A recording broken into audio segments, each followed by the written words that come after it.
His eyes, stormy silver, restless and sharp, swept across the room like they were trained to uncover truths that didn't want to be found. The officer beside him spoke plainly. "This is Ethan. He's 3. We found him barefoot, wandering near a diner's flickering neon sign. No ID, no family, just a note in his pocket with your name on it." I said the only thing I could. "I don't have a child." But even as the words left my mouth, my feet betrayed me. They carried me toward the waiting room, toward the boy. And when I stepped inside, I saw her, Clara, a name that hadn't touched my lips in years. A woman who had, by all logic, vanished from the chapters of my life. But here she was, haunting me again in the flesh. 3 years ago, I was more than a husband. I was a believer. I held our vows like scripture, poured myself into the life we planned. I built an empire from scratch, writing code until my fingers ached, launching product after product. And before my company made a single cent, I offered Clara half, because love, to me, meant building together, trusting blindly. She'd said she didn't want children. I accepted that. She wanted space for her sculptures.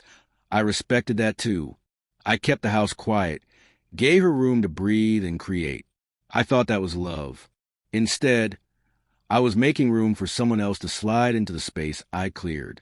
The first fracture came quiet. A receipt slipped from her coat pocket.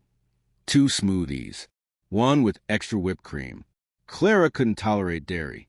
Then I found a folder on our shared server, password protected, titled Seattle. We lived in Chicago. Still, I didn't confront her. I watched, waited. When she told me she was heading to the Adirondacks for a 3-week art retreat, I smiled and said, "Have fun." She packed a dress I'd never seen before, sapphire blue, elegant. She left on a Wednesday. By Saturday, I was in Seattle, outside a modest apartment in Fremont. I sat with binoculars and a leaden heart. Through the window, I saw her, not alone, not broken, not even conflicted. She was radiant, happy, free in a way I'd never witnessed before. There was a man, older, sharply dressed, with the polished ease of a banker or a con artist. He called her babe. She called him darling. They called each other mom and dad. And then I saw the child, a little boy, not yet steady on his feet, tottering toward her. She scooped him up, kissed his forehead, laughed like a woman reborn.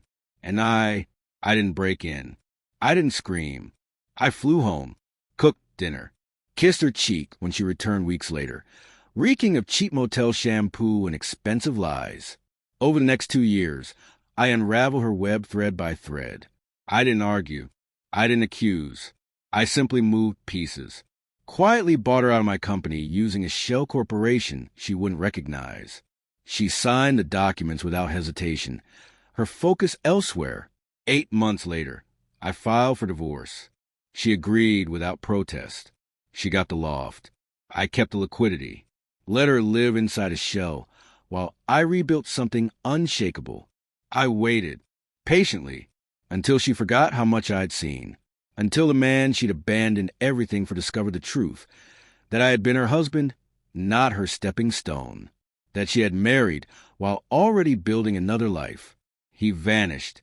No fanfare. No note. Just gone. The apartment was sold. Her digital trail went dim. She disappeared like a ghost losing its tether. And the boy, the child I saw through that apartment window, was left behind. Only a note in his pocket remained. My name on it. Not his father's. Not hers. Mine. The police assumed what anyone would. I must be the boy's father.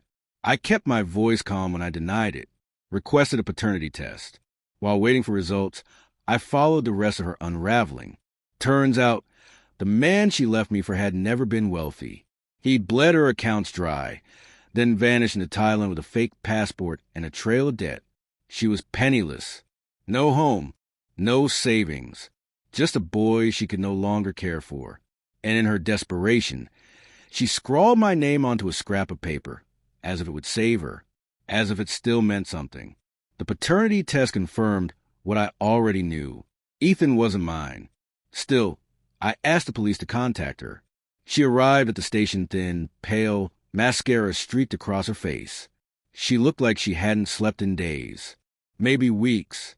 Her eyes landed on mine, hollow, desperate. She reached for Ethan. I stepped forward, my voice barely above a whisper. He's not safe with her. Then I handed the officer a dossier, thick with receipts, statements, forged transfers, shell accounts tied to her and her lover, fraud committed against his own company, compiled quietly by a man she once called her husband, a man who remembered how to tie up loose ends. They cuffed her as she screamed my name. Ethan didn't flinch.